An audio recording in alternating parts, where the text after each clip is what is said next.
Good afternoon. आज की इस वीडियो में हम पाइथन का एकदम बेसिक देखेंगे।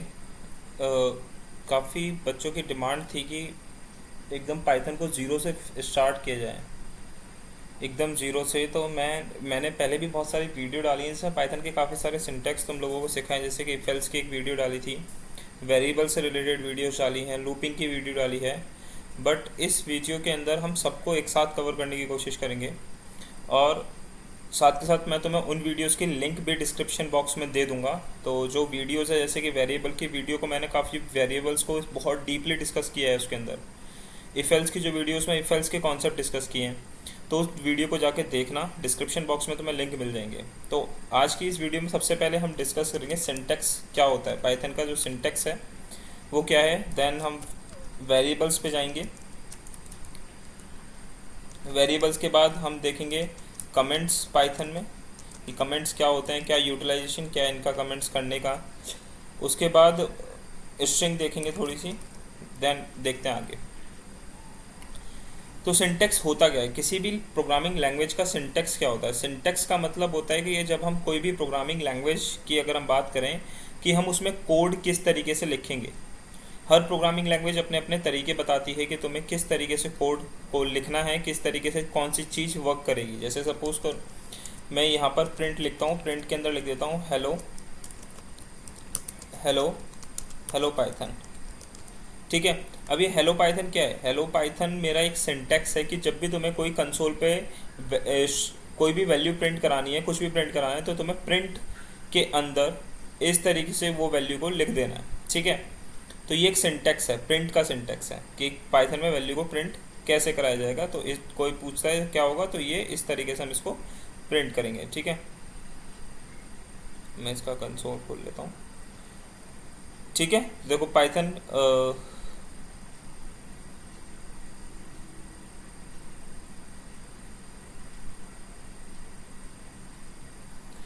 एक सेकेंड मैं इसको रन कराता हूँ। ठीक है, तो पाइथन हेलो पाइथन आ गया। अब जैसे सपोज करो मुझे इसमें कोई वेरिएबल बनाना है, एक वेरिएबल क्रिएट करना है a=10। तो ये इसका सिंटेक्स है कि तुम इस तरीके से वेरिएबल बनाओगे, वेरिएबल के नेम कैसे दोगे। जैसे मैक्सिमम प्रोग्रामिंग लैंग्वेज में क्या होता है कि डेटा टाइप हमें देना पड़ता है, वेरिएबल बनाते टाइम पे हमें डेटा टाइप लिखना पड़ता है। जैसे कि इंट टाइप का एक वेरिएबल बनाएंगे जो कि जिसकी वैल्यू 10 होगी, तो ये उनका सिंटेक्स है। पर पाइथन इस तरीके से नहीं बोलती है। पाइथन कहती है कि तुम बस एक वेरिएबल का नाम लिख दो, उसका डेटा टाइप मैं खुद डिसाइड कर लूँगा। ठीक है, तो अब ए की वैल्यू ए को प्रिंट कराना है, तो मैं इसमें खाली प्रिंट ए लिखूंगा। तो दिस इज सिंटेक्स कि कोई भी प्रोग्रामिंग लैंग्वेज में कोई भी चीज़ को हम कैसे यूटिलाइज करते हैं, वो उसका सिंटेक्स होता है। जैसे इफ़ एल्स की अगर हम बात करें, तो इफ़ के साथ में कोई कंडीशन दे दी कि if A is equal to 10, then print कर दे हेलो। ठीक है, तो ये इसका सिंटेक्स है कि हम इफ़ यूज़ करना चाहते हैं। तो अदर प्रोग्रामिंग लैंग्वेज में क्या होता है कि यहाँ पर जैसे कॉलन आया है, तो कॉलन की जगह पे क्या लगाते हैं, कर्ली ब्रेसेस लगाते हैं। ठीक है, तो कॉलन आया, ये इसका सिंटेक्स है पाइथन का। तो ये हर प्रोग्रामिंग लैंग्वेज अपने अपने सिंटेक्स डिफाइन करती है, उस सिंटेक्स के अकॉर्डिंग हमें वर्क करना होता है। तो ये यहाँ पर हम जो देख रहे हैं अभी, ये है पाइथन का सिंटेक्स। ठीक है, अब पाइथन में जो मेन सबसे इंपॉर्टेंट चीज़ है सिंटेक्स के साथ, वो है इंडेंटेशन। इंडेंटेशन क्या होती है, जैसे कि देखो तुमने देखा होगा कि इफ़ के जस्ट बाद जब मैंने यहाँ पर इफ़ लिखा था, तो मैंने उसके प्रिंट को मैंने इफ़ के जस्ट नीचे से शुरू नहीं किया था। ठीक है ना, मैंने एक टैब किया, और टैब के बाद क्या हुआ, यहाँ से उसको प्रिंट लिखना मैंने शुरू किया। तो ये एक इंडेंटेशन है। पाइथन बोलता है कि तुम कभी भी जैसे क्या होता है कि यहाँ पर स्कोप डिफाइन होता है। तो पाइथन बताता है कि जब हमें कोई भी चीज़ इफ़ के अंदर लिखनी है, तो अगर हम उसे इफ़ के जस्ट नीचे से लिखेंगे तो वो इफ़ के अंदर कंसिडर नहीं करेगा। तो इसलिए क्या बोलता है कि तुम थोड़ा सा स्पेस देके उस चीज़ को लिखो। तो यूजुअली हम प्रेफर करते हैं टैब देना। तो टैब के स्पेसेस अगर तुम्हें कम करना चाहते हो, तो यहाँ से स्पेस तुम कर सकते हो, कि यहाँ पर देखो 4 स्पेसेस लिखे आ रहे हैं ना, इस तरीके से। तो ये क्या है, एक इंडेंटेशन है। पाइथन के अंदर सारा जो जितना भी वर्क है सब इंडेंटेशन पे, सारा का सारा जो कॉन्सेप्ट है इंडेंटेशन का है। यहाँ पर हमें कर्ली ब्रेसेस के अंदर डेटा नहीं लिखना होता है, यहाँ पर हमें सारा का सारा डेटा इंडेंटेशन के अंदर लिखना होता है। ठीक है, अब मैंने यहाँ पर देखो एल्स के बाद यहाँ पर प्रिंट लिखना शुरू किया। कुछ बच्चे क्या गलती कर कर आते हैं, वो अगर मैं एग्ज़ाम्स की बात करूँ तो वो क्या करते हैं कि फॉर लूप लगा या इफ़ लगा दिया और उन्हें याद ही नहीं रहता कि इंडेंटेशन भी कोई चीज़ होती है, वो सीधा उसके जस्ट नीचे प्रिंट लिख देते हैं, जो कि गलत तरीका है। यहाँ अगर मैं देखो अब इसको रन कराता हूँ तो एक एरर थ्रो कर देगा, बोल देगा इंडेंटेशन एरर।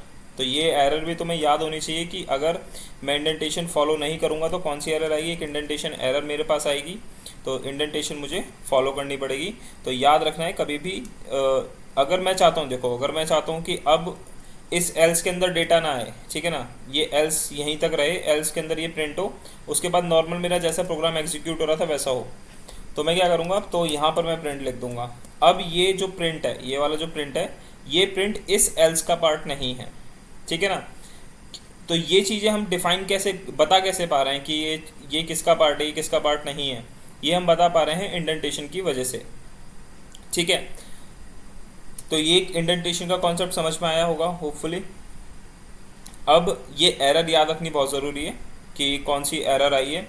अगर तुम अपने एग्ज़ाम्स में सपोज जैसे कई बार सीबीएसई क्वेश्चन पूछता है कि एरर को रिमूव करने के लिए, या फिर यहाँ अंडरलाइन करो कि इनमें से किस लाइन में एरर है, तो वहाँ पर जब तुम अंडरलाइन करने के बाद भी और उसमें कमेंट में एरर का नेम लिख कर आ जाते हो तो एक अच्छा इंप्रेशन पड़ेगा एग्जामिनर पे, जो कॉपी चेक करेगा तुम्हारी, तो उससे पता चलेगा कि यू नो समथिंग, ठीक है।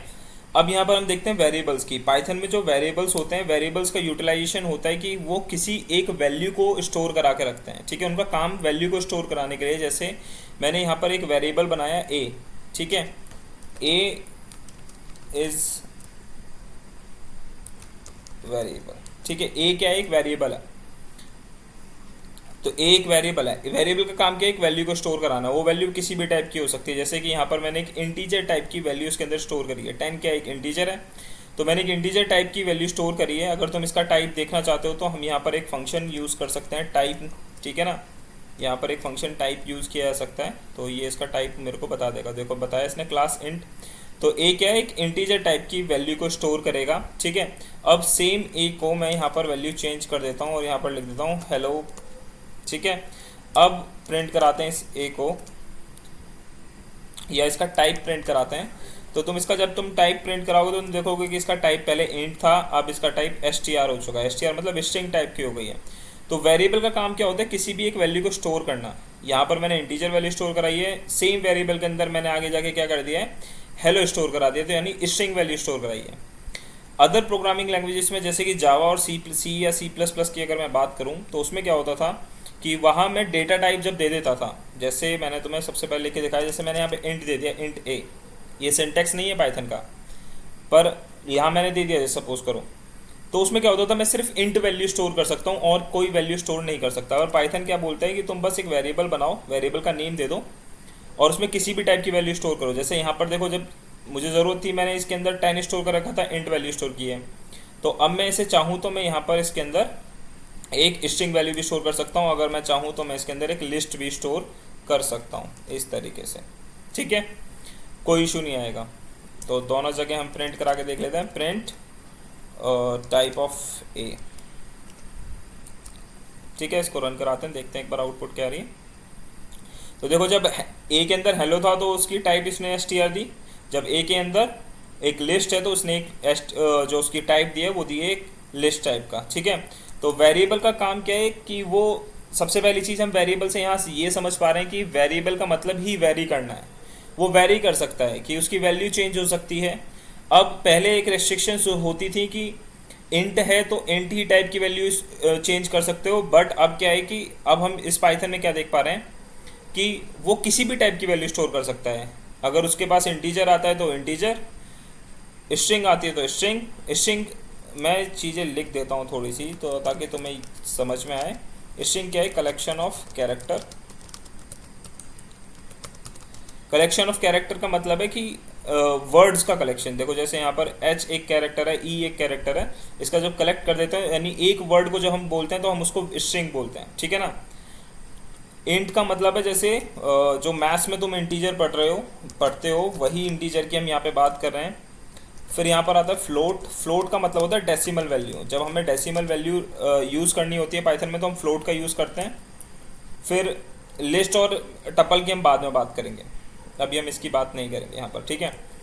तो एक फ्लोट का एग्जांपल देख लेते हैं। जैसे मैंने यहाँ पर 10.6 इसके अंदर स्टोर करा दिया और प्रिंट इसका टाइप करा दिया, ठीक है। मैं इसका टाइप प्रिंट करा देता हूँ।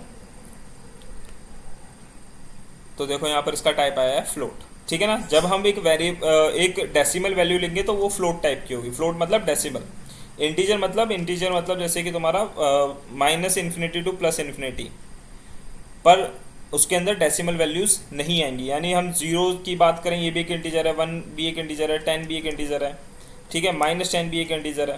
तो दीज आर द इंटीजर्स।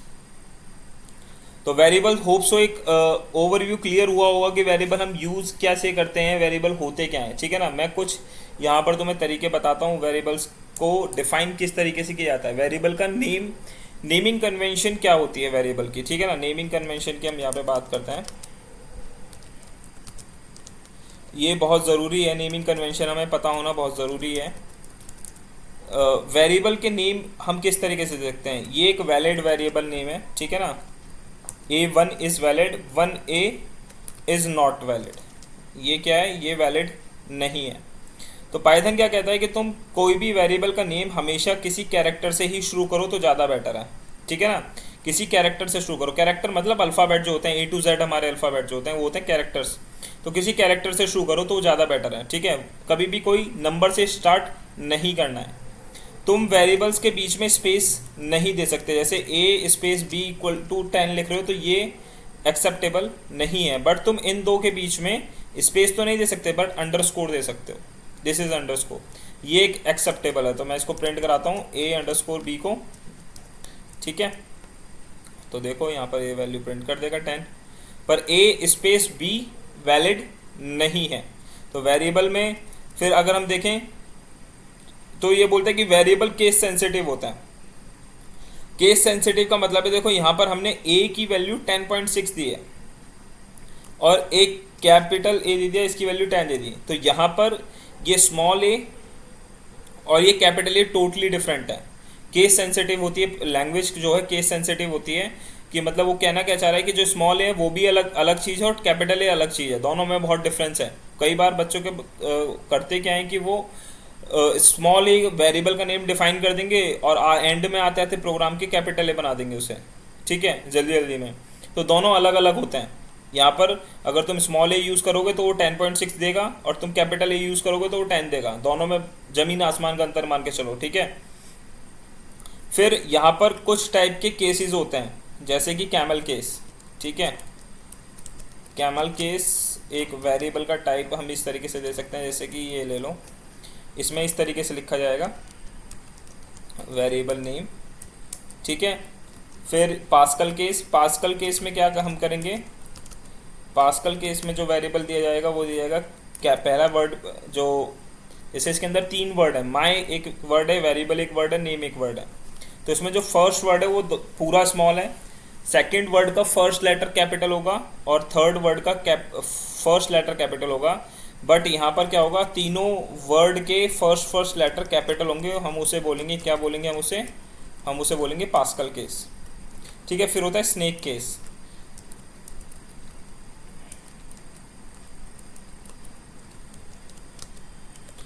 तो ये कुछ केसेस हैं जो जिस तरीके से हम वेरिएबल के नेम दे सकते हैं, ठीक है। तो 3 टाइप के केस हम देख चुके हैं। तो वेरिएबल के नेम में हमने सबसे पहले देखा अंडरस्कोर यूज़ किया जा सकता है। एक चीज़ और, यहाँ पर जैसे मैं अंडरस्कोर a कर देता हूँ, A underscore a equal to 10, ठीक है। और प्रिंट कराता हूँ a को, ठीक है, प्रिंट कराता हूँ कैपिटल A को और प्रिंट कराता हूँ अंडरस्कोर a को। तो देखो यहाँ पर क्या क्या वैल्यूज़ आती हैं। देखो जब मैंने स्मॉल a प्रिंट कराया तो 10.6 प्रिंट किया, क्योंकि स्मॉल ए की वैल्यू हमने 10.6 दी है, ठीक है। कैपिटल ए 10 आया और अंडरस्कोर ए इसकी वैल्यू चेंज कर देते हैं, इसको 100 कर देते हैं, दोबारा से रन कराते हैं, ठीक है। तो 100 आई, देखो अंडरस्कोर ए की वैल्यू 100 आई है। ये क्या बता रहा है कि यहाँ पर तीनों के तीनों वेरिएबल्स टोटली अलग है, ठीक है। अंडरस्कोर ए भी हम वेरिएबल का नेम इस तरीके से भी दे सकते हैं, हम किसी वेरिएबल का नेम अंडरस्कोर से स्टार्ट कर सकते हैं, बट किसी भी नंबर से स्टार्ट नहीं करेंगे, हमेशा या तो अंडरस्कोर या फिर एक कैरेक्टर, या अल्फ़ाबेट जो तुम बोलते हो, ए टू जेड जो अल्फ़ाबेट है वो कैरेक्टर मैं उसको बोल रहा हूँ, ठीक है। तो ये क्या है, तुम किसी इन दोनों तरीके, ये तरीके वैलिड हैं, बट 1A जैसे ये तरीका वैलिड नहीं है, ठीक है। होपफुली थोड़ा वेरिएबल्स का जो कॉन्सेप्ट है वो क्लियर हुआ होगा। तो अब हम चलते हैं कमेंट की तरफ। कमेंट क्या है, कमेंट जब ये हम ये हैश लगा रहे हैं तो दिस इज कमेंट, ठीक है। मैं ये कमेंट कर रहा हूँ, कमेंट का क्या यूज़ क्या होता है, कमेंट लगाते क्यों प्रोग्रामिंग में, जब हम किसी भी चीज़ पे कमेंट कर देते हैं, मतलब मैंने इसको हैश लगा दी तो ये मैंने अपने कंपाइलर को बताया कि ये कमेंट है, ठीक है। कमेंट का मतलब है कि हम अपनी प्रोग्रामिंग लैंग्वेज को वर्ड्स में डिफाइन कर रहे हैं, अपने प्रोग्राम को वर्ड्स में डिफाइन कर रहे हैं। जैसे अभी तुम फंक्शन सीखोगे तो फंक्शन में एक चीज़ देखने को मिलेगी, तो वहाँ पे कमेंट लिख देते हैं ताकि हमें ये पता रहे कि ये फंक्शन वर्क क्या करता है। हम जैसे मैं अभी तुम्हें कमेंट लिख के समझा रहा हूँ चीज़ें, ठीक है। तो इसी तरीके से हम जब अपने प्रोग्राम्स को लिखते हैं तो हम फ्यूचर के लिए, अपने फ्यूचर के लिए या फिर अदर किसी कोई और पर्सन हमारे कोड को देखे तो हम कमेंट्स लिखते हैं वहाँ पर कि ये लाइन क्या वर्क करने वाली है, या फिर ये फंक्शन, पर्टिकुलर फंक्शन क्या वर्क करने वाला है।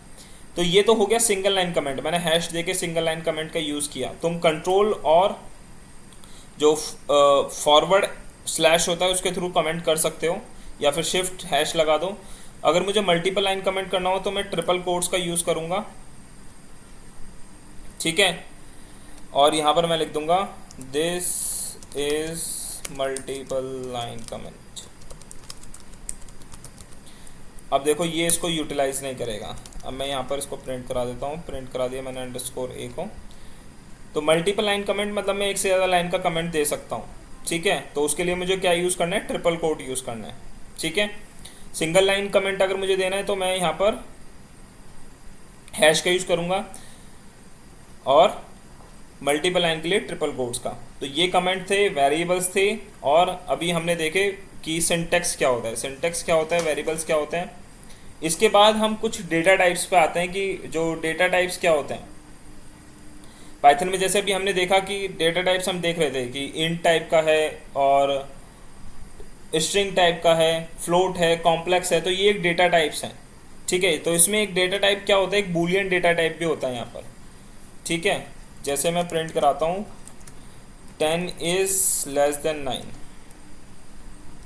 तो ये रिटर्न करेगा देखो फॉल्स, ठीक है ना, क्योंकि भाई 10 9 से छोटा होता ही नहीं, तो इसने रिटर्न किया है फॉल्स। अगर मैं इसको साइन चेंज कर देता हूँ तो ये रिटर्न करेगा ट्रू, ठीक है। ये ट्रू प्रिंट कराएगा। ये क्या बता रहा है कि यहाँ पर एक और डेटा टाइप वर्क कर रहा है, वो है बूलियन टाइप का। जैसे मैं यहाँ पर अब टाइप प्रिंट करा देता हूँ, जी की वैल्यू मैं दे देता हूँ ट्रू, ठीक है। प्रिंट कराता हूँ टाइप ऑफ जी, तो देखो यहाँ पर एक क्लास आई है बूल, ठीक है। तो ये एक डेटा टाइप है बूलियन टाइप का, ठीक है। कौन सा डेटा टाइप है, बूलियन टाइप का डेटा टाइप है। इसके अंदर बहुत सारे ऑपरेटर्स होते हैं, ऑपरेटर्स जैसे कि प्लस, माइनस, मल्टीप्लाई, डिवीजन तो हम देखते ही हैं, 4 ऑपरेटर। इसके साथ में जो डिफरेंट ऑपरेटर होते हैं, एक मॉड्यूलस होता है और एक एक्सपोनेंट होता है, ठीक है। नेक्स्ट ऑपरेटर होता है इसमें फ्लोर डिवीजन। अब इन तीनों ऑपरेटर का यूटिलाइजेशन समझ लेते हैं। जो ये हम ऑपरेटर देख रहे हैं जिसे हम मॉडुलस बोलते हैं, परसेंटाइल बोलते हैं, तो ये ऑपरेटर यूटिलाइज कराता है हमें रिमाइंडर का। जैसे सपोज करो 10 को अगर मैं a is equal to 10 modulus 4 कर देता हूँ। अब देखो 10 4 से डिवाइड नहीं होता, बट इसका रिमाइंडर आता है कुछ, ठीक है ना। अगर मैं 10 को 4 से डिवाइड करूँगा तो इसका रिमाइंडर जो आएगा वो आएगा 2, ठीक है। और मैं a को प्रिंट कराता हूँ। अब मैं a को प्रिंट कराता हूँ तो तुम देखो यहाँ पर इसने रिमाइंडर इसका प्रिंट कराया है 2। तो ये जो मॉडुलस ऑपरेटर है, ये मॉडुलस ऑपरेटर किसी भी नंबर का अगर मुझे रिमाइंडर कैलकुलेट करना है, मैं चाहता हूँ कि मुझे इसका रिमाइंडर पता चले, तो ये क्या करेगा, ये इसका रिमाइंडर फाइंड आउट करके हमें दे देगा, ठीक है। अब यहाँ पर एक b वेरिएबल बना लेते हैं और उसकी वैल्यू देते हैं 120 और उसको डिवाइड मॉडुलस कर देते हैं 2 से। अब यहाँ अब ये 120 तो 2 से पूरा का पूरा डिवाइड हो जाता है 60 टाइम्स, ठीक है। तो अब ये क्या करेगा, अब इसका रिमाइंडर दे देगा हमको 0। तो अगर कोई नंबर डिवाइड होगा तो उसका जीरो रिमाइंडर आएगा, अगर नहीं होगा तो जो भी रिमाइंडर उसका उस समय पे आएगा, जो भी रिमाइंडर रहेगा वो रिमाइंडर हमारे पास वो हमें दे देगा। तो मॉड्यूलस ऑपरेटर का काम ही रिमाइंडर फाइंड आउट करने के लिए करते हैं। जब हमें जैसे सपोज करो इवन ऑड फाइंड आउट करना है, मैं चाहता हूँ कि नंबर इवन है या ऑड है, तो जैसे ये 120 इवन नंबर है, ठीक है ना। जब मैं इवन नंबर को 2 से डिवाइड करूंगा तो उसका रिमाइंडर हमेशा जीरो आता है। अब मुझे फाइंड आउट करना चाहिए ना कि ये रिमाइंडर कितना आ रहा है। तो देखो मैंने यहाँ से 120 से को 2 से डिवाइड करके पता लगाया कि इसका रिमाइंडर जीरो है, तो ये इवन है। अगर यहाँ पर मैं देता b इक्वल टू 121 परसेंटाइल 2, तो इसका रिमाइंडर आएगा 1, ठीक है। तो प्रिंट करा देते हैं 1, सॉरी b। अब देखो ये रिमाइंडर बता देगा 1। तो अगर किसी का रिमाइंडर 2 से डिवाइड करने पे 1 आएगा तो वो नंबर हमेशा ऑड होगा। अगर उसको 2 से डिवाइड करेंगे और रिमाइंडर 0 आएगा तो वो नंबर हमेशा इवन होगा। तो ये रिमाइंडर हम बहुत डिफरेंट जगह पे डिफरेंट प्रोग्राम्स में यूज़ करेंगे। ये बहुत इंपॉर्टेंट कॉन्सेप्ट है किसी भी प्रोग्रामिंग लैंग्वेज के लिए, किसी भी लॉजिक के लिए बहुत इंपॉर्टेंट है। उसके बाद देखते हैं एक्सपोनेंट। अब यहाँ पर हम क्या करते हैं कि एक्सपोनेंट यूज़ करके देखते हैं। जैसे मैंने ये दे दिया, ठीक है, और इसको प्रिंट कराते हैं।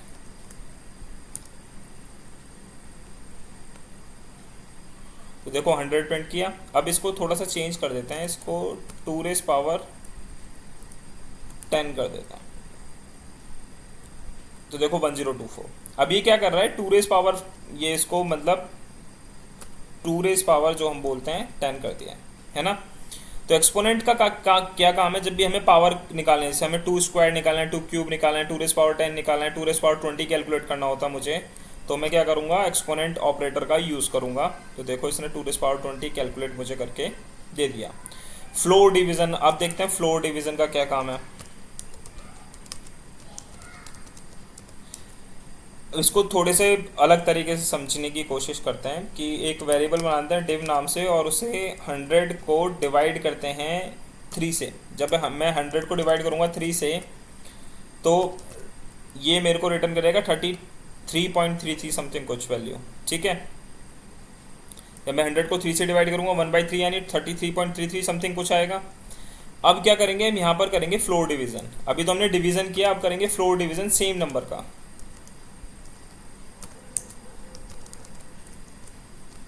ठीक है। अब दोनों के आउटपुट चेक करते हैं। देखो जब मैं डिवाइड करता हूं तो वो उसको एज अ फ्लोट सेव करता है। अब देखो यहाँ पर ये क्या है, फ्लोट है ना, डेसिमल वैल्यू आ रही है। पर जब मैं यहाँ पर फ्लोर डिवीज़न लगाता हूँ तो इसने क्या किया है, उसको जो उसके डेसिमल वैल्यूज़ थी उसको हटा दिया है। अब क्या करते हैं कि इसको थोड़े से इसमें चेंज करते हैं।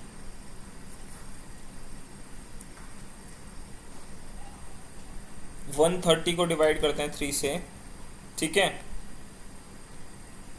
तो देखो 43 आ रहा है, इसको भी 133 कर देते हैं, 130 कर देते हैं, ताकि हमें पता चलेगा आउटपुट था क्या, ठीक है। तो देखो फ्लोर डिवीज़न मतलब जब मैं डेसिमल हटाना चाहता हूँ, मैं नहीं चाहता कि डेसिमल भी स्टोर हो मेरे उसके अंदर, तो मैं फ्लोर डिवीज़न यूज़ करूँगा, अदरवाइज डिवीज़न स्टोर यूज़ करूँगा। तो ये कुछ ऑपरेटर थे जो कि पाइथन के हिसाब से पाइथन के लिए बहुत इंपॉर्टेंट है। तो 3 ऑपरेटर जो कि बेसिक ऑपरेटर हमें पता है, बेसिक ऑपरेटर भी मैं एक बार यूटिलाइज करके दिखा देता हूँ तुमको। जैसे कि प्लस माइनस, जैसे मुझे 2 नंबर ऐड करने हैं। यहाँ पर हम क्या करते हैं कि एक वैल्यू ले लेते हैं, ए के अंदर 10 दे देते हैं, और a equal to a plus 20 कर देते हैं। तो अभी a की वैल्यू 10 है, तो फिर सेकंड ये वाली लाइन क्या करेगी, a के अंदर 20 और ऐड कर देगी, ठीक है। फिर a को प्रिंट करा देते हैं। अब रन कराते हैं तो देखो 30 रिजल्ट आ गया। अब इसको दूसरे तरीके से भी लिखा जा सकता है। इसको मैं लिख सकता था प्लस इक्वल टू 20।